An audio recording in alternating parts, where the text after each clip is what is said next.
Pemirsa, Ketua Umum PDIP Megawati Soekarnoputri menyebut ada atau apa yang terjadi di Mahkamah Konstitusi sebagai manipulasi hukum. Kondisi ini terjadi karena praktek kekuasaan yang mengabaikan kebenaran hakiki politik atas dasar nurani. Apa yang terjadi di Mahkamah Konstitusi akhir-akhir ini telah menyadarkan kita semua bahwa berbagai manipulasi hukum kembali terjadi. Itu semua akibat praktek kekuasaan yang telah mengabaikan kebenaran hakiki politik atas dasar nurani. Saudara-saudara sekalian, seluruh rakyat Indonesia yang saya cintai dimanapun kalian berada, jangan lupa kita adalah bangsa pejuang. Kita bangsa yang mampu mengatasi berbagai cobaan sejarah.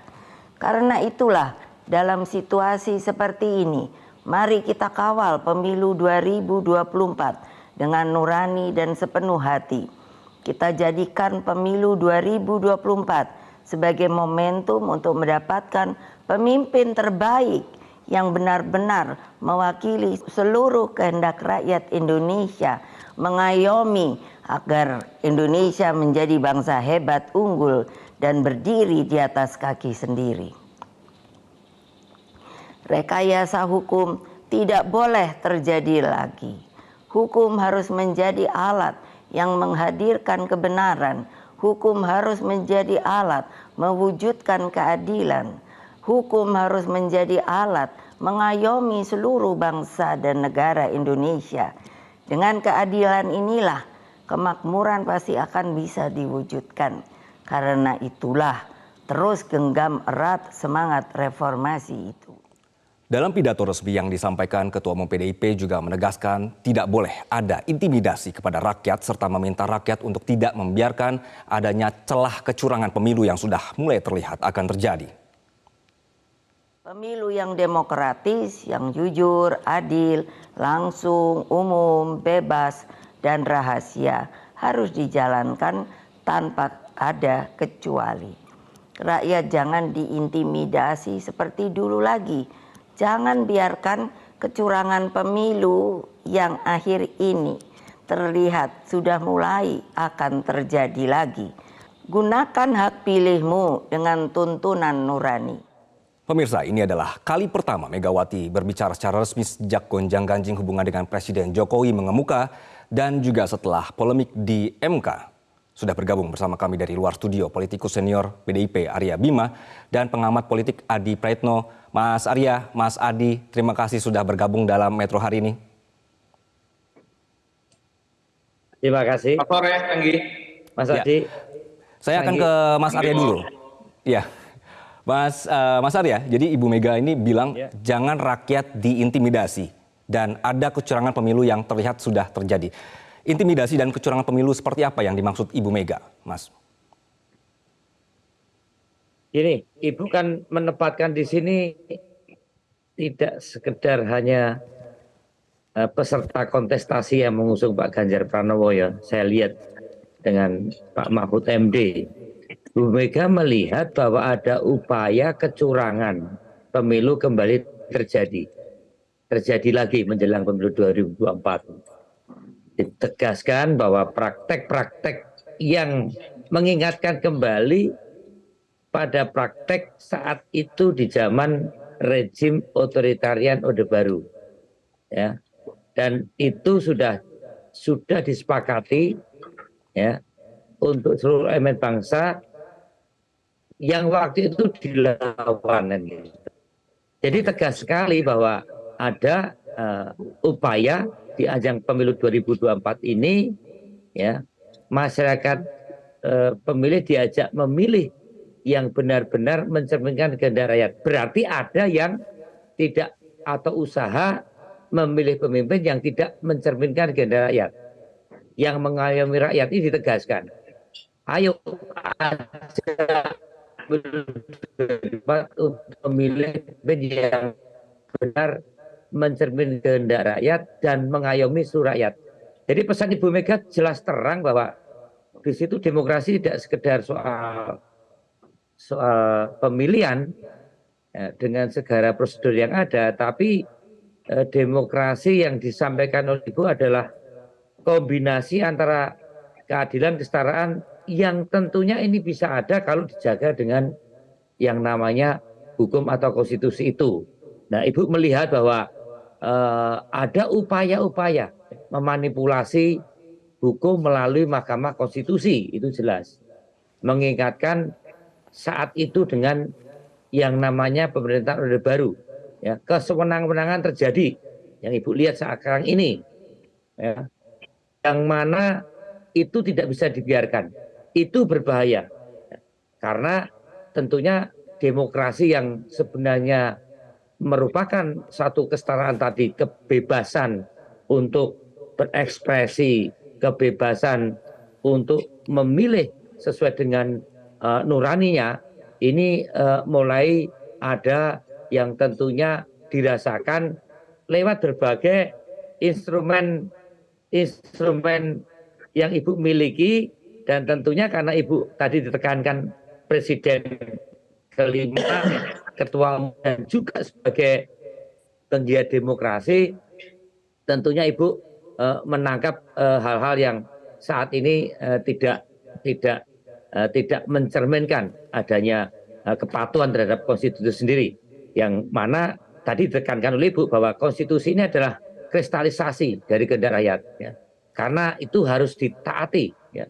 Secara tekstual konstitusi atau peraturan itu dimungkinkan untuk dirubah-rubah, tetapi tidak untuk kepentingan seorang atau kepentingan kelompok, apalagi keluarga. Ini yang menurut saya penting, bahwa menuju ke siapa itu tidak terlalu penting, karena Ibu menyampaikan bahwa persoalan sekarang ini adalah persoalan kebangsaan, persoalan bagaimana pilar-pilar demokrasi ini yang kita pilih menjadi sesuatu pilihan untuk keberlangsungan bangsa ini ke depan, yang kita jaga dengan hukum dan kita jaga dengan konstitusi sendiri. Konstitusi adalah satu sandaran kita untuk tetap tegaknya demokrasi, yang sekarang ini terlihat bagaimana ada upaya-upaya sesuatu yang kemungkinan pemilu, demokrasi dengan pemilu ini ada kecenderungan berjalan tidak jujur dan tidak adil.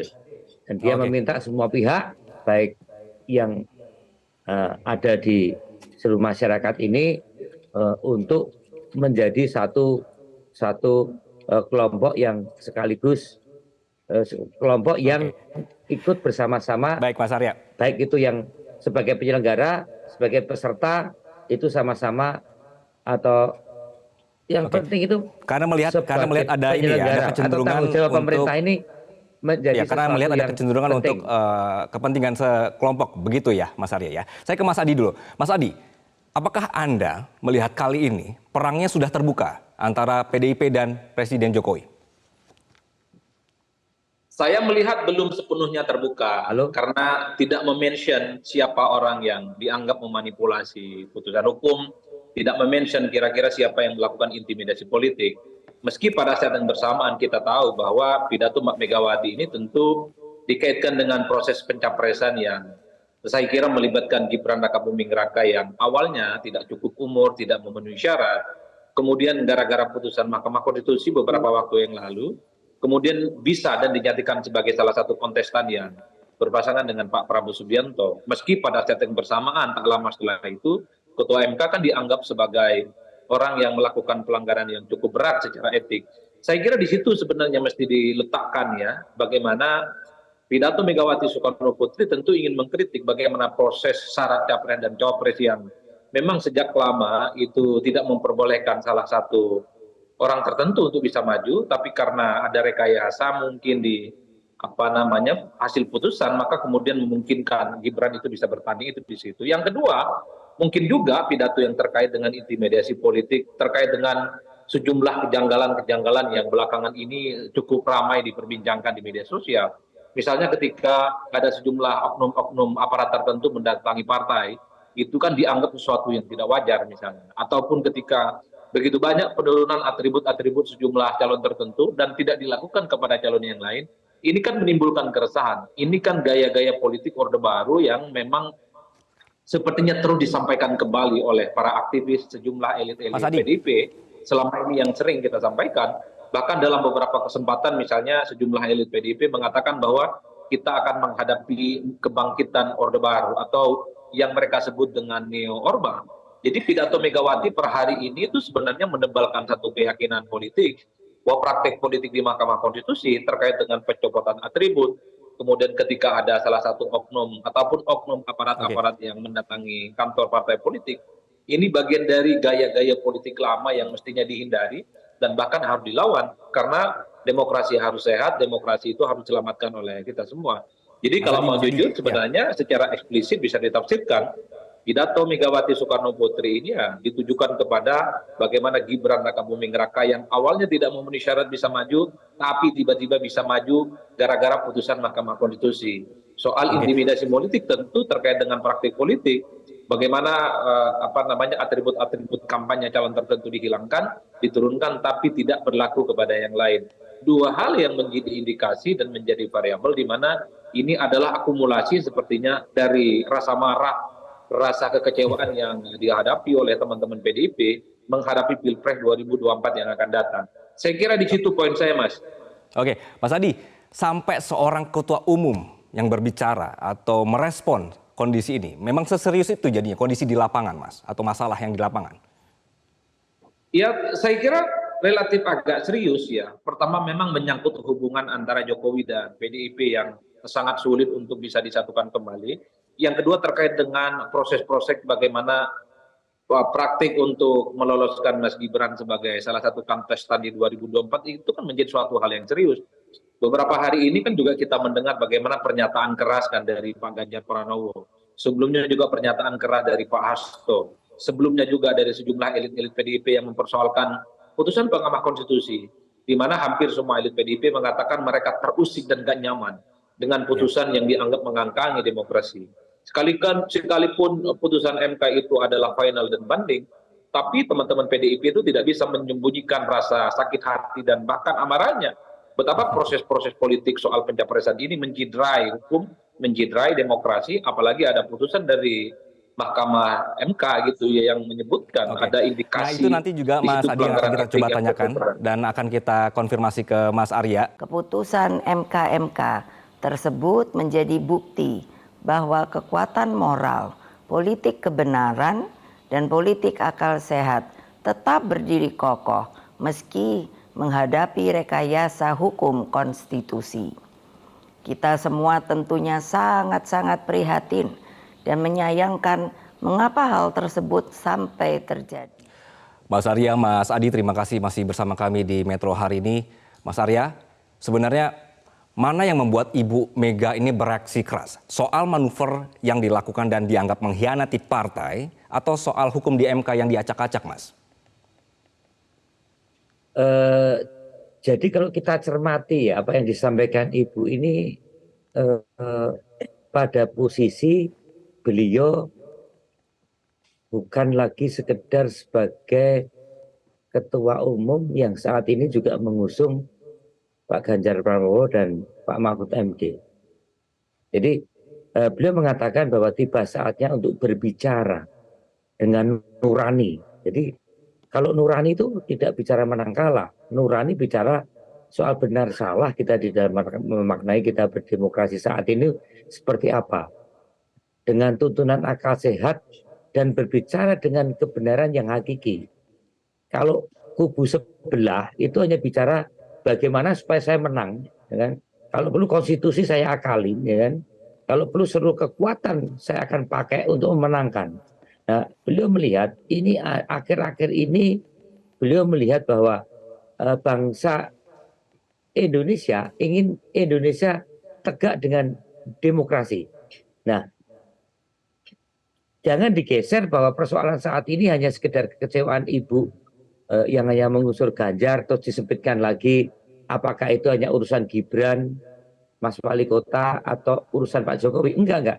Ibu menempatkan bahwa saat ini ada sesuatu yang memprihatinkan dan itu terlihat dari Mahkamah Kehormatan Mahkamah Konstitusi yang telah memberikan pencerahan bahwa kita dibelalakkan ada sesuatu yang benar-benar sebagai satu kekuatan moral, politik kebenaran yang kita berjuang untuk bagaimana bangsa ini bisa tegak dengan demokrasi yang Ibu perjuangkan dan mengalami betul pada saat reformasi yang namanya kolusi, ya, berdampak pada hal-hal yang terkait dengan nepotisme dan berdampak pada hal yang menyangkut korupsi. Ini terjadi kalau itu dimaknai di dalam kontestasi, maka terjadi penggunaan seluruh instrumen negara itu hanya sekedar untuk mencapai persoalan menang kalah. Dan saya melihat bahwa Ibu tidak bicara pada posisi dia untuk sekedar pengen menang atau kalah dalam kontestasi tadi. Nanti terjebak lagi pada persoalan apakah Gibran, apa Pak Jokowi. Ibu menempatkan pada maaf saya potong sedikit. Ibu kan bicara soal ini juga ya Mas ya. Ibu bicara soal kecurangan dan juga intimidasi. Ini memang sudah ada laporan dari kader-kader di bawah Mas soal adanya kecurangan dalam pada saat ini, begitu Mas? Saya kira tidak perlu hanya dari kader dari bawah, itu pasti sebagai ketua umum. Ya. Jangan digeser pada persoalan partai, yang penting apakah betul sekarang terjadi yang namanya intimidasi. Bagaimana kalau seorang Pak Gunawan Muhammad punya kepentingan apa sih? Seorang Gus Mus punya kepentingan apa sih dengan menang kalah? Ya. Ini yang saya kira menjadi pertalian benang merah antara penggiat demokrasi dengan partisan yang juga sebagai ketua umum, sekaligus beliau juga sebagai negarawan dan presiden. Yang kelima dia sebutkan. Karena ada yang berusaha menggeser bahwa persoalan-persoalan ini hanya sekedar persoalan antara Pak Anies, Mas Ganjar, dan Pak Prabowo. Yang harus dibawa adalah kontradiksi pokok kita adalah saat ini demokrasi kita terancam. Hukum diinjak-injak, konstitusi dipecundangi. Hanya sekedar untuk kepentingan kelompok, individu, atau keluarga. Ini yang saya kira... Mas Arya, maaf, berarti kalau misalnya Anda menyatakan seperti tadi, ketika Gibran ini naik, kemudian mencapreskan, ini masih ada cacat hukum? Bukan masalah Gibrannya, persoalan bagaimana konstitusi sebagai sandaran kita berdemokrasi, yang tadi dikatakan bahwa pesan Ibu jelas bahwa persoalan demokrasi adalah persoalan kesetaraan, persoalan keadilan, dan itu dijaga oleh hukum gitu. Nah sekarang ini soal kesetaraan setiap warga negara punya hak yang sama di dalam hukum dan pemerintahan. Oh tidak, seorang Pleveres anak presiden bisa masuk dalam ruang hukum dan mengubah atau mengarahkan keputusan hukum sesuai dengan kepentingan-kepentingannya. Ini yang menurut saya Ibu katakan bahwa demokrasi menjadi kehilangan jiwanya. Terus kemudian kita bicara hanya sekedar perangkat aturan dan menang kalah. Jadi tidak bisa digeser hanya sekedar persoalan Gibran saja pidato Ibu. Tidak bisa digeser saja hanya persoalan Pak Jokowi yang kemungkinan mendukung salah satu kontestan saja. Itu nanti menjadi sempit. Persoalan yang disampaikan Ibu adalah bagaimana Ibu Mega ini jelas di dalam pidatonya beliau bersikap tenang, dia juga bicara dengan ketenangan dan kematangannya, bicara soal hal yang strategis. Ini yang saya akan ke Mas Adi dulu, Mas Arya. Mas Adi, jadi kalau misalnya tadi dari pernyataan Mas Arya ini sendiri, bahwa memang sebenarnya tidak ada spesifik disebutkan Gibran begitu ya, tapi Anda melihatnya ke sana kan ya? Ya kalau saya membaca ada dua konteks yang seakan-akan berbeda satu sama yang lain. Satu sisi Megawati harus dilihat sebagai negarawanan, kemudian mantan presiden yang mencoba untuk mengkritisi bagaimana putusan Mahkamah Konstitusi yang beberapa waktu yang lalu itu cukup kontroversial, terutama terkait dengan bagaimana syarat capres dan copres yang memang cukup pelik dan sampai saat ini kan masih menjadi problematis yang selalu diperbincangkan di kalangan publik ya. Tapi kan pada saat yang bersamaan publik kan tidak pernah berhenti untuk mengaitkan ini semua sebagai ekspresi dari kekecewaan dari Megawati, tentu saja dari manuver politik yang dilakukan oleh Jokowi yang mendoakan dan merestui Gibran Rakabuming Raka yang dulu notabene-nya adalah kader PDIP maju pilpres bersandingan dengan Prabowo Subianto dan pastinya di 2024 akan head to head dengan PDIP tentu saja yang sudah mengusung Pak Ganjar Pranowo dan Pak Mahfud ya. Jadi dalam konteks ini sebenarnya kita membacanya bahwa semua statement politik Megawati hari ini diletakkan dalam konteks bagaimana tingkat kekecewaan, tingkat kesedihan dan bahkan tingkat amarah yang bisa diekspresikan oleh Megawati Soekarno Putri terkait dengan keseluruhan politik yang ada di internal mereka, terutama ketika keluarga Jokowi satu persatu meninggalkan PDIP, dan tentu saja ini tentu sangat terkait dengan bagaimana Gibran yang dulu dipersepsikan tidak akan mungkin maju, yang terhalang oleh undang-undang karena batas umurnya dianggap belum mencukupi, tapi kemudian ada putusan yang kemudian dianggap membuat segala sesuatunya itu serba mudah karena ada intervensi, ada kemudian manipulasi dari produk hukum yang kemudian membuat kenapa kegaduhan dan huru-hara politik ini sampai hari ini tidak selesai. Sehingga Ketua Umum Megawati yang saya kira selama ini memang tidak pernah memberikan statement politik apapun terkait dengan manuver politik Jokowi ya, terkait dengan manuver politik keluarga besarnya, Gibran kemudian maju, kemudian Bobi mendukung Gibran, termasuk Kaisang yang masuk PSI, memang secara keseluruhan Megawati tidak pernah memberikan statement secara terbuka. Baru hari ini statement terbuka itu dilihat oleh publik sebagai bentuk rasa marah dan kekecewaan tentu saja dari manuver-manuver politik yang ini sebenarnya dialamatkan kepada Pak Jokowi. Ya saya kira begitu, tidak bisa dibantah. Karena artinya publik juga tahu bahwa yang bisa mengorkestrasi ini semua tentunya adalah Presiden Republik Indonesia, bukan yang lainnya. Oke, Mas Adi, jadi ketika kita melihat sekarang konfrontasinya sudah sangat terbuka, Anda melihat ke depan ini akan menjadi situasi berat untuk Ganjar dan Mahfud, terlebih sejumlah lembaga survei menunjukkan data ada penurunan tren begitu. Kalau itu sebenarnya tidak terlampau dilihat ya, kalau tren elektabilitas ini kan memang seringkali muncul. Penurunan tren elektabilitas yang muncul dalam survei ini kan seperti terjadi 3 bulan yang lalu, Mas. Ketika misalnya Prabowo Subianto itu kan unggul signifikan di kisaran angka 7-8%, terutama ketika Ganjar itu dinilai blunder, menyatakan penolakannya terhadap timnas Israel untuk bertanding di Indonesia yang berujung Indonesia dibatalkan sebagai tuan rumah Piala Dunia U20 kan, itu juga jarak antara Prabowo Subianto dan Ganjar itu cukup jauh. Tapi setelah itu kan Ganjar naik lagi secara signifikan, mulai mepet kekuatan politiknya Prabowo Subianto. Tapi per hari ini memang gap itu kembali ke awal ketika Ganjar dinilai melakukan satu kesalahan ya terkait dengan penolakan timnas.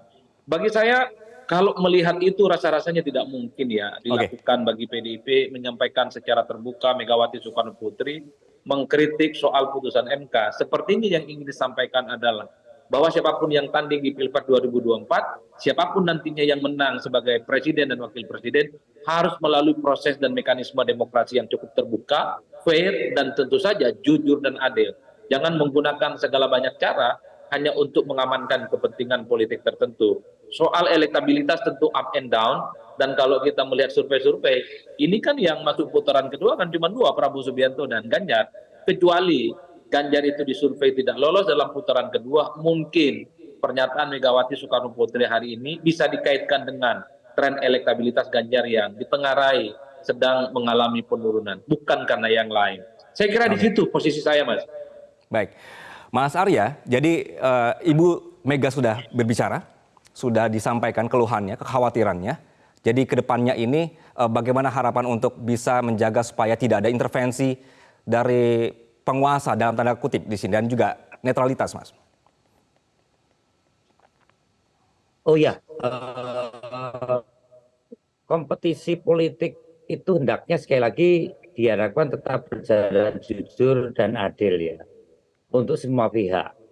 Nah ini yang saat ini terjadi, terdengar, terlihat bahwa pemerintah itu bertindak sebagai wasit yang kurang atau tidak adil.